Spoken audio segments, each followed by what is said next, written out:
right, Coach Tolin back for another installment of the show, and boy, the battles have really started in the SAC now for sure. Two tough games with John Brown and Rogers State this past week. Well, there's no doubt we're not the only ones running into that. You look at the other games in the league, and the league is in full force now, full swing, I guess you'd say. And the game here against John Brown, and I guess this is probably pretty typical. You don't knock anybody in the league out. You think you're about to get them, and we just couldn't get enough stops against John Brown to get any separation. And it gets down there at the end where we've got to make free throws and handle the ball well. And then Rogers State, we got it to where we looked like we were in pretty good shape, and we missed some free throws late. They've got the ball in the air, and at the end of the game with a chance to tie it, much I think to their credit, just like John Brown wouldn't give up, wouldn't give in to you, and ultimately it becomes a game. And that's probably going to be the norm, would be my guess, as opposed to situations where we get in games where we're up, coasting at the end. That's not going to happen much anymore. And playing against good coaches too, they're going to learn from both the games they played with us, as we will learn from them too. But boy, it's really tough to have to play them again. Right. Yeah. It's the second time around, and we're getting into that this week. The second time around, Mid-America and OCU, and I think they've both improved a bunch. And that's what you're right. Teams will continue to improve, and they'll learn. And the games just get tighter and tighter as you get deeper and deeper into the season. Hopefully, we're preparing for those as we go along, as we get into them. Because it comes down to execution and free throws, and of course getting that big stop, which I didn't feel like we really got many big stops against John Brown and Rogers State, either one. That's an area we could really improve in. You don't see too many times when you see a big smile on Nate Brumfield, but none more welcome than when he got up from the knee injury there in Claremore. He was happy, as was the bench and all the fans there, because he went down and it really didn't look good. But got up and got back in there. I think he just banged knees maybe and was scared there for a second, which is understandable. But yeah, that would have been a bad deal if Nate had been out for a while. We've battled that, and we're getting close to being over those injuries. Kevin was able to play the last two games last week, and Emmanuel practiced a little bit yesterday. So we've made some progress in that area. We don't need to go backwards. Well, all right.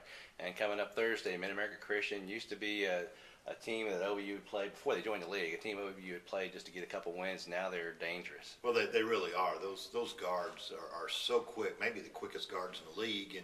And you watch tape and you think, boy, they've got them guarded there, and they just jump up and make shots. And I think they're really well organized. Coach Holly really does good things. They mix it up defensively, and they run good stuff on offense. And they're no doubt they're the surprise team of the league. But I don't think it's a fluke surprise. I think they have earned everything that they've gotten to this point and all the respect that they've gotten from the league's players and coaches.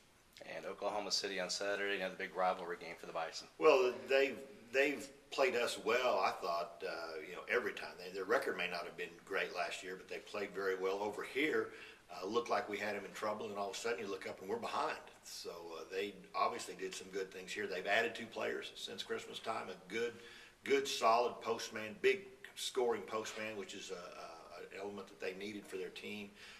They had a great week last week. I mean, to go to Oklahoma Christian and win as convincingly as they did was very impressive, I thought. And then able to beat Northwestern on Saturday. So they've got it headed the right direction, and I'm sure they'll be ready when we go there Saturday.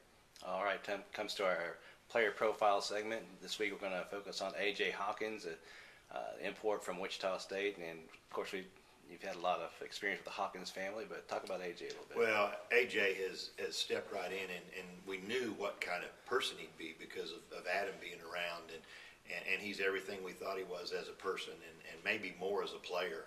You talk about a versatile player who can do a lot. He can jump up and make threes. He can go to the basket. His free throws, he's getting better shooting free throws. He's our best defender. It's amazing the number of games you look at, their best player didn't have a good game. Well, there's a reason. It's a consistent reason. It's AJ, the way he plays. The same every day, works hard. Great addition to our team. We'll graduate, and I'm sure we'll have a chance to play overseas and as a professional somewhere at some point in time. So really lucky to have him. Knew all along he was going to be a good player, but really had great prep career, and then went to prep school on the East Coast. Long venture. Really lucky that he's ended up here. We're so fortunate. All right. Coach, thanks a lot. Another good week. Okay. Thanks, Ray.